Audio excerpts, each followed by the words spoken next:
ኣብ ብርኪቶን ዞባ ሰገነይቲ 1.2 ሚልዮን ሜትር ኪዩብ ማይ ናይ ምሓዝ ዓቕሚ ዘለዋ ዲጋ ትህነፀላ እዛ ብኩባንያ ብድሆ ሓፈሻዊ ህንፀትን ህዝባዊ ሰራዊትን ትህነፅ ዘላ ዲጋ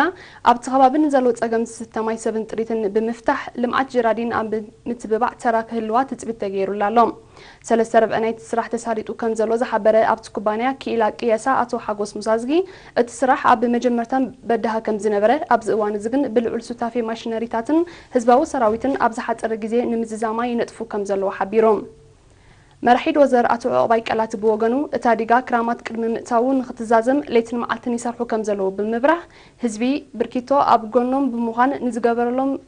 ምትብባዕን ደገፍን ሞጊሱ ካብ ኣባላት ህዝባዊ ሰራዊት ኣቶ ተስፋይ ወልደ ኺዳን ኣብ ዝሃቦ ሓበሬታ እቲ ስራሕ ኣብ መፈጸምቱ ንኽበጽሕ ኩሉ ኣባል ብዘይተጉላ ባነት ይሰርሕ ከም ዘሎ ብምጥቃስ ምስ ክኢላታት ኩባንያ ብድሆ ሓፈሻዊ ህንፀት ዝገብርዎ ዘለዉ ምውህሃድ ድማ ናይ ስራሕ ተመክሮ ንኸጥርዩ ከም ዝሓገዞም ኣብሪሆም ንዝፀንሖም ሕፅረት ማይ ንምፍታሕ